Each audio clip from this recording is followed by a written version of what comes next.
the Kentucky Community Technical College System Board of Regents Policy and Planning Committee meeting to order. I would like to ask Ms. DeGaulle, parliamentarian, to please call the roll. Chair Hamilton? Yes. Vice Chair Stevens? Yes. Secretary Whitten? Yes. Regent Fulton? Yes. Regent Hall? Here. Regent Martin? Here. Regent Rabinowitz? We have quorum. All righty. We need to approve some things. We'd like to approve the meeting minutes from the May 15th, 2025. There are any corrections to the meeting minutes? If not, I may have a motion to approve. So moved. Second? Second. Any objections to the motion to approve? Motion passes by consensus. All righty. Next, we need to review the draft proposal to president evaluation criteria. A proposed draft of the KCTCS President 2025-2026 evaluation was posted and on board based on our conversation at the July KCTCS Executive Committee meeting. Does anyone have any additional feedback that they would like to see incorporated in this process?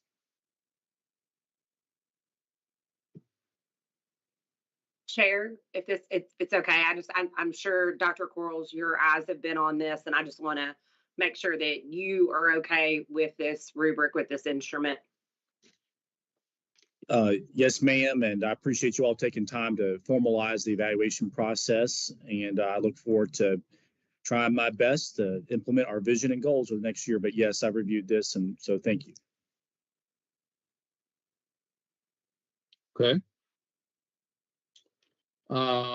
Action is a Big Sandy Community and Technical College Board of Directors proposed policy amendment. Uploaded on onboard was a letter and resolution from Pamela Howard, Chair of the Big Sandy Community and Technical College Board of Directors. In this letter, Chair Howard requested the KCTCS Board of Regents consider revising its current policy on quantification criteria and individual college presidents to be the same as the qualifications for the KCTCS systems president, which will remove the current qualification criteria that a candidate college president must have sufficient number of years experience in higher education. Does anyone have any feedback on this resolution? And is there a motion? I am not in favor of it. Chair, I would, oh, my apologies. Are there discussion points that want to share based on their opinion for this this item? Is there a way? Sorry, is there a way for the new members on the call for them to share what those are compared to what she's proposing? Are you asking Regent Powers what the current qualification criteria is for the college president compared to the system president? Yes. Okay, let me pull that up so I make sure I quote it correctly.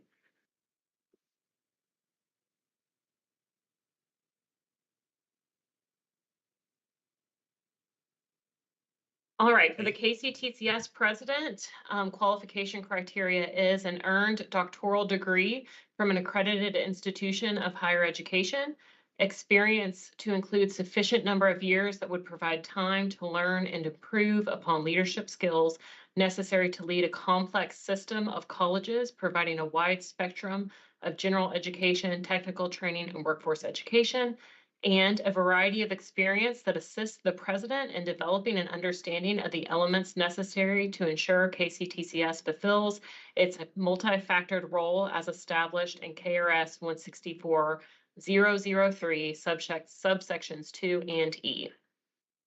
The qualifications for the college presidents are an earned doctoral degree from accredited institution of higher education, experience in higher education to include a sufficient number of years that would provide time to learn and improve upon the leadership skills necessary to lead a college providing general education, technical training, and workforce education to their community, and proven experience in providing quality educational experiences for students at varying levels of college readiness.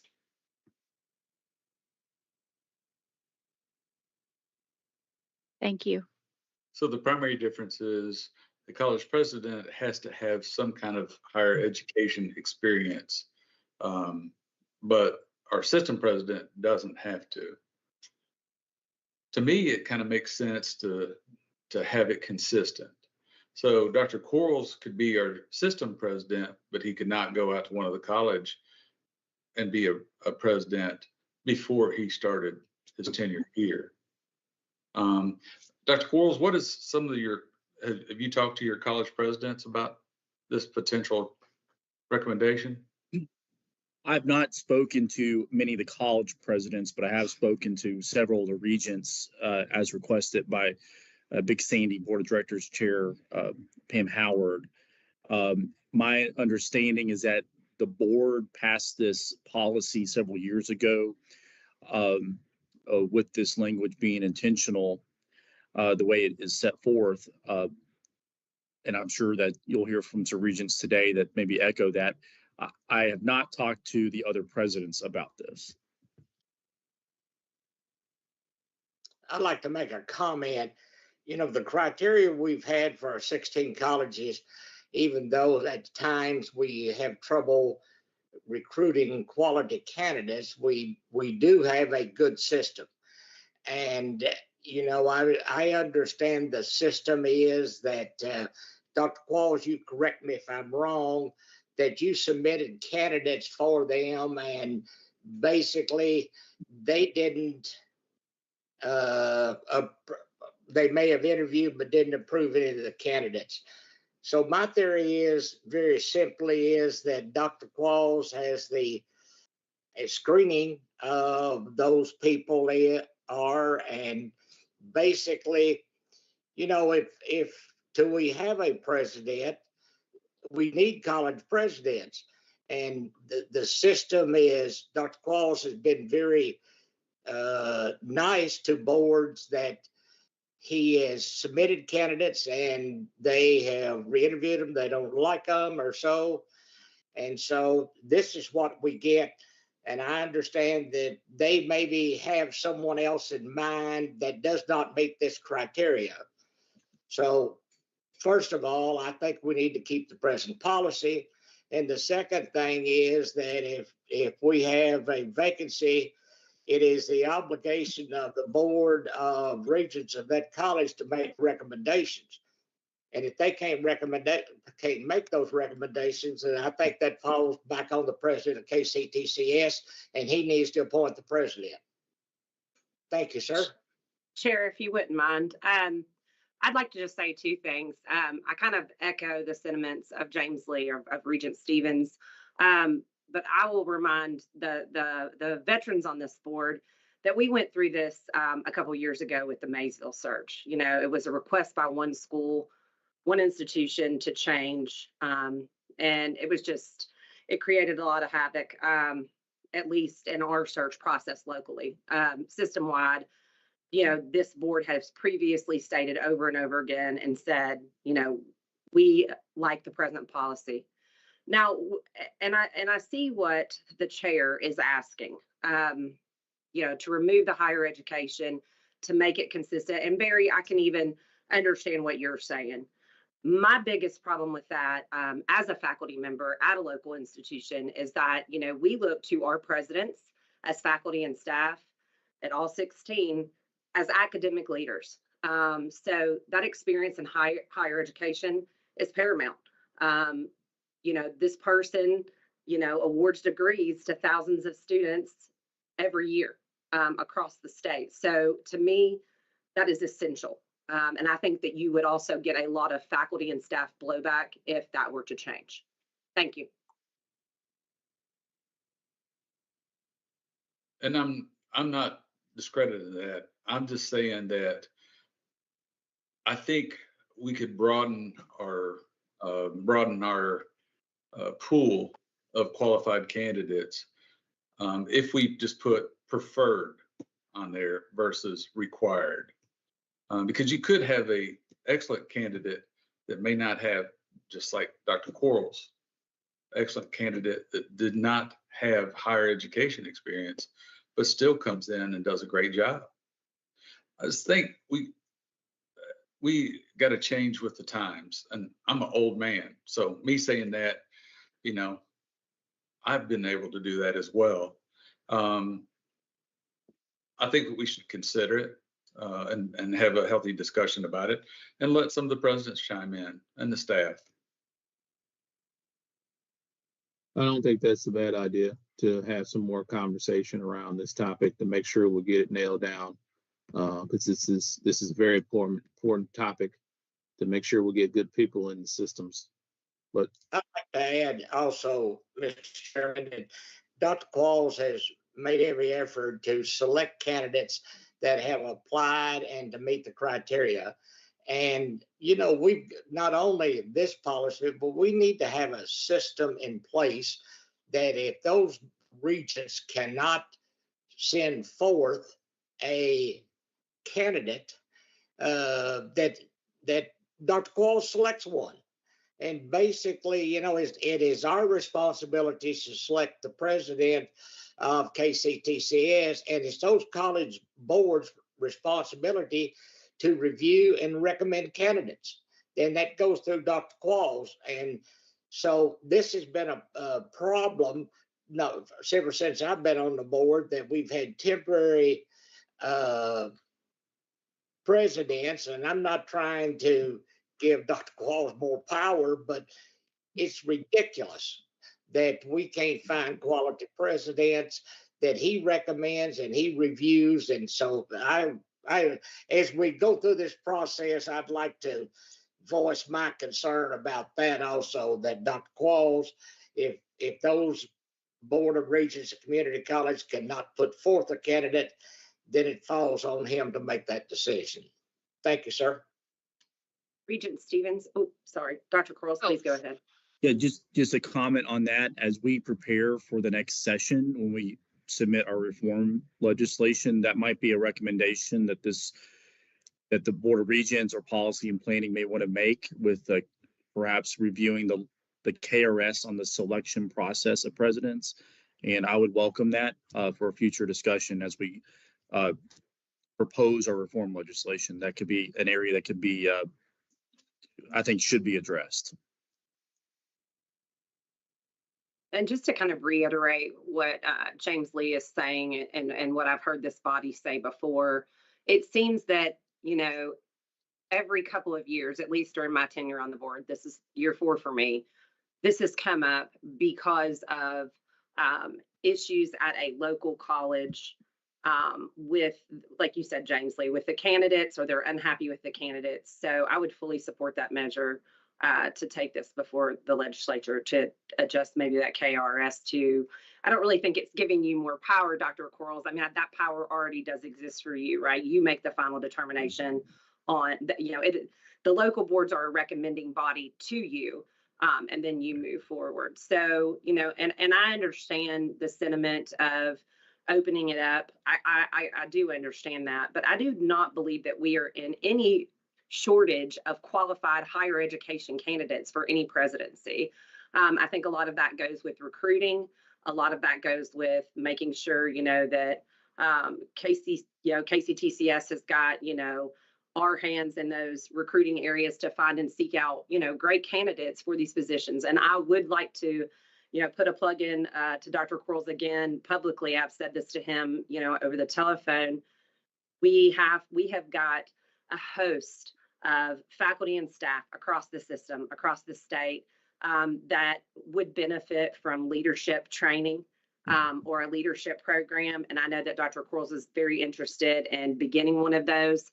But we have a lot of internal talent that we are just, not fostering and not putting in those roles. And I mean, even, and I think Dr. Quarles actually has done a better job than most at this is, putting interim folks in places where we have had vacancies, and they have been great candidates. They've been great for those communities and those institutions. But, I know Dr. Quarles has plans. I don't know if you want to talk about that. But as far as revisiting this over and over again, I think that we just kind of need to make a statement and say no or yes. And we could talk to the presidents to see what their feedback is. But I will remind you that all of them have experience in higher education. So I don't believe that they would be for changing that. I mean, at least from my perspective.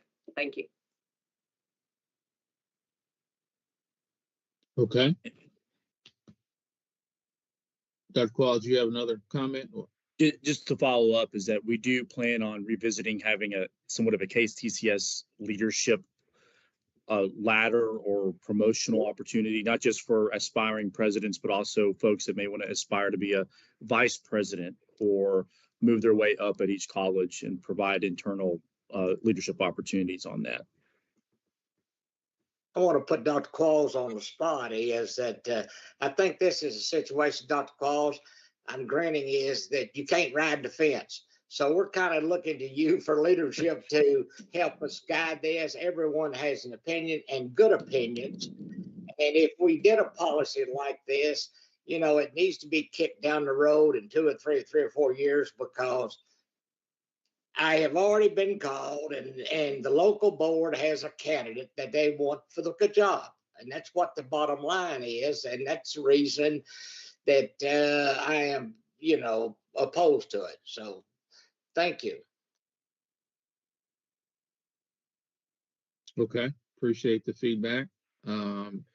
There's nothing else on that topic. Parliamentarian Stegall, would you please provide a state policy update? Well, really quick, I just want to confirm, does anybody want to make a motion on the Big Sandy resolution to take it before the full Board of Regents at the September meeting? Yeah, I'll make a motion. Is there a second?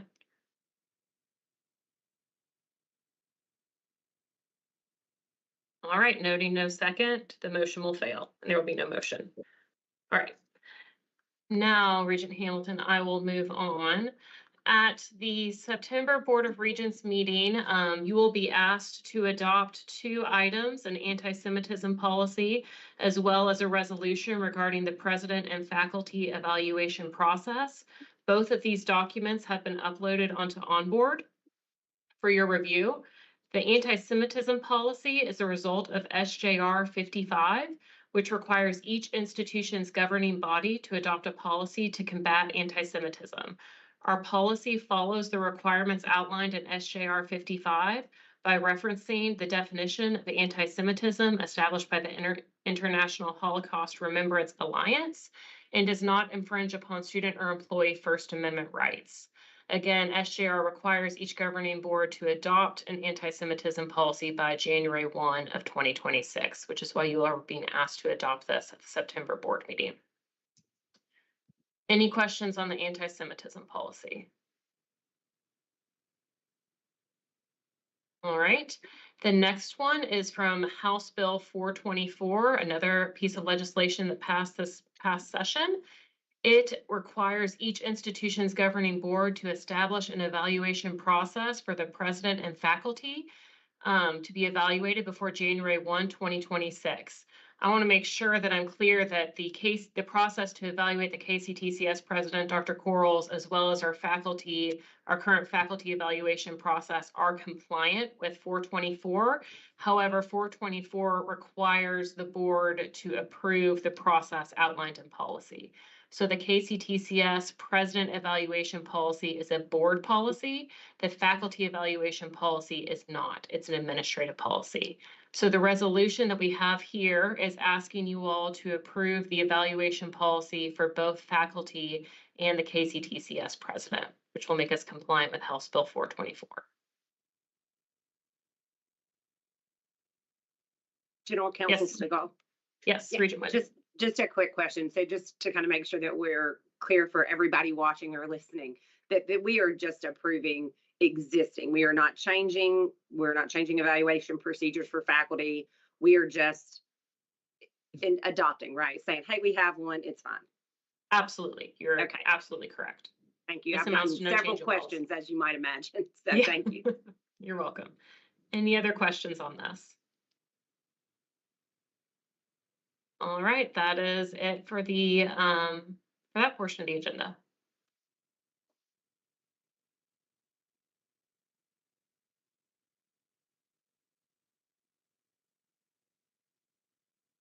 Okay, I think we're ready to go through our agenda for the next, for the September meeting. That's okay. Yes.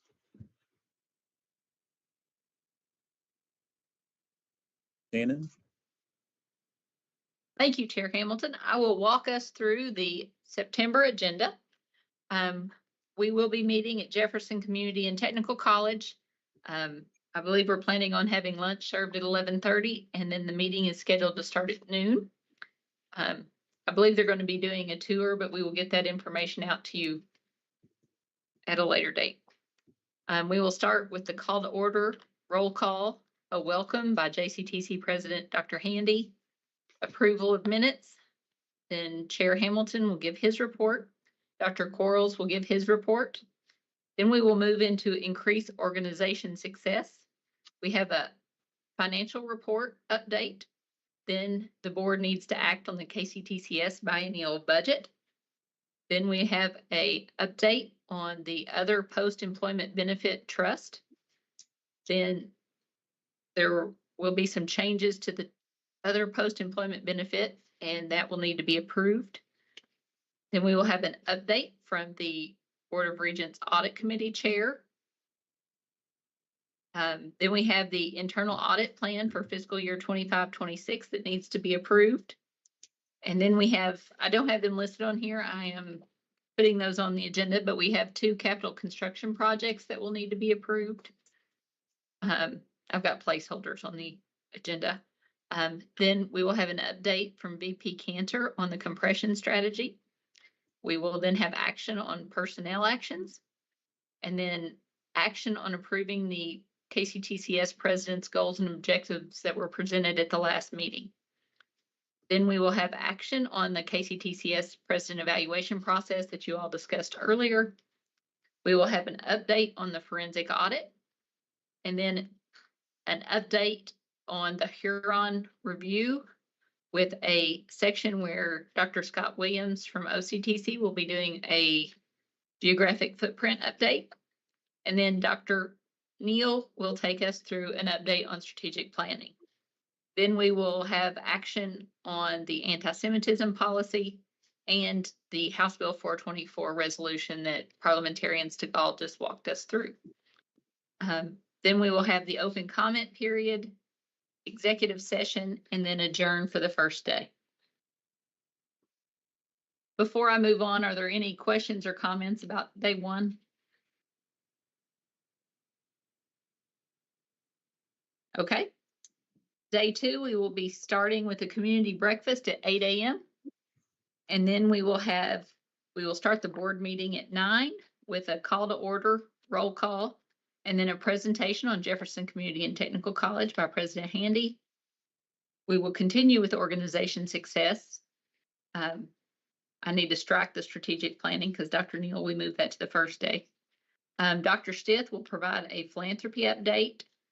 Bruce Roberts will provide an update on the Fire Commission, and Dr. Howes will provide an update on the Technology Solutions Annual Report. Then we will move into employment success, and Jesse Shook will give the update on workforce and economic development. Then we will move into increased learner success. We had a online learning assessment plan update at the last meeting. I need to strike that. That's every other meeting. But we will have the enrollment report, certificate and program approvals, program suspensions, and an AI report. And then we will act on the college's candidates for credentials. And then we will have a state and federal update, and then announcement of the next meeting and adjournment. you don't mind, I'll add, we expect our culinary arts students to prepare lunch for us. So looks like we'll get some great food while we're there. Well, as you all know, there's significant construction at JCTC due to your all support of the General Assembly. You'll be able to see construction in progress, including that famous parking structure that's been on the books for some years now. And then also there will be a community breakfast prior to the beginning of the Friday morning meeting. So we're hoping to get the Louisville mayor there, Metro Council, and a significant amount of the Louisville delegation, Jefferson County, surrounding county delegation there.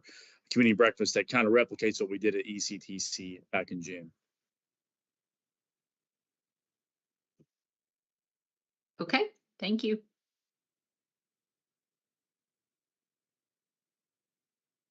All righty. Chairman Hamilton, I have a question, please. Yes. One for maybe both of these for Dr. Qualls.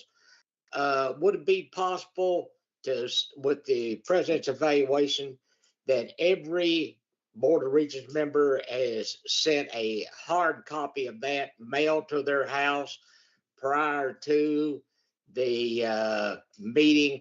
And if they have any comments or so, to report those back to, if they want to make changes or so. I want to make sure that everybody understands that and the process we're using in that. And maybe a cover letter from you, Dr. Qualls, or the chairman, one, how important this is for everyone to review and understand this. And I guess the second question I have is, this is not for the systems office as well as the present staff. How many people are still working remotely, and what percentage of those? It just a estimate, guesstimate, what I'm saying is, and that is, with all of the turmoil going around this country, so I just would like to know, and if we're trying to get everybody or close to 95% back to working at their facilities. Thank you, Mr. Chairman, and thank you, Dr. Qualls. Yeah, just number one reaction. So on your first request, this is prior to the September board meeting. You want those to be hard mailed out for people to review. Is that for clarification, correct? Correct, yes, sir. Correct. Okay. On the remote, we can get an exact number to you. We can follow up through Shannon, but I know at the system office, it's going to be very few people, very few that are working completely remote. That again, March of 2024, I implemented a return to the office policy there that still provides some flexible days, given people's schedules, but it should be very few, but we're happy to follow up with you with exact numbers. Thank you, sir. Chair Hamilton, may I follow up with a question there? Dr. Qualls, and James Lee, please correct me if I'm wrong here, but would we also like to know the policies for remote work at each institution? Is that also something that you're asking for there? Yes. Not just the number of employees, but the policies each college has? Correct. Yes, ma'am. Thank you for clarifying my statement. We're happy to do that. And I don't have a hard opinion on that about the hard copies. I just know at our organization, we're trying to limit the amount of paper that we move. But if somebody's really specifically got to have it hard copy, I have no issues with it. I'm just trying to see if we can do it a little more efficiently electronically, but yeah, not a stickler for me at all. The only thing I was concerned about, Mr. Chairman, is that everybody, especially the evaluation, had a hard copy. The other can come in emails on board, everyone is.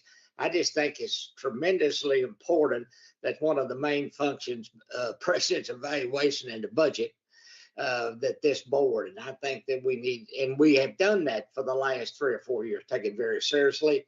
And I want to make sure that so we have several new board members, how important this process is.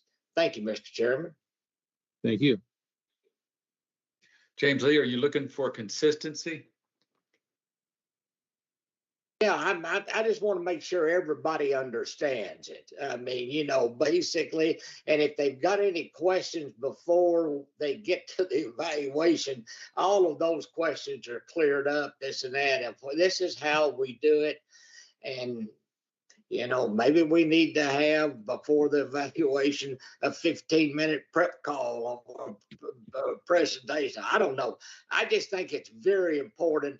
It's that we take it very seriously. And the evaluation, Dr. Qualls, last year was extremely good. And we still need to make sure that everybody understands it and gives it the utmost importance. I think it's a great idea.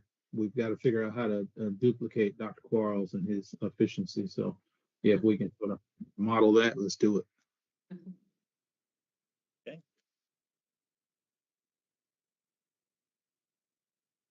Mr. Chair, just if you don't mind, just a quick update here. Audit committees next week. Our students returned earlier this week. Enrollment is up. So for those of you in the classroom, for those of you supporting our colleges, it's been a very, very hectic week for you. So thanks for everything you do. Enrollment is up, and we'll go over that at the next meeting. We're working on our final budget proposal for the next session right now. So we're knee deep with CPE and our other institutions on what we'll be proposing to the legislature. Happy to give you the update on that in September. And we've had a couple key retirements across the system, some folks that have been with us for 25 or plus more years. And so we appreciate their service. And the last thing I have is that, as you know, there's now a workforce Pell opportunity for us to capitalize starting in July of next year. And I'm appointing a workforce Pell working group to make sure that as many of our programs as possible will be eligible for this new funding source, knowing that the rules have not been promulgated yet. But we want to make sure we can pivot quick once we hear the rules have been finalized out of Washington, D.C., so we can get as many students as possible eligible a new funding source. Okay. I believe that should conclude business for today. Again, Chair just, Hamilton, I yeah. believe Regent Whidden has her hand raised. Oh, I'm sorry. I didn't see that. No, you're fine. Dr. Quarles, just, the retirements, congratulations to all those folks. One thing that I noticed, just as a faculty member for the last 17 years, a lot of times when we have, retirements or a person leaves the position, we don't often have a lot of great communication to the system colleges about those folks. So it'd be really handy, I think, just to make sure that we're communicating that message, especially if, it's a system office employee that supports a lot of, that supports all the colleges, to kind of know, who's the new person you contact, who's the next person in the role. I think that would be just kind of just a good policy moving forward. Thank you. Good. Thank you. Thank you.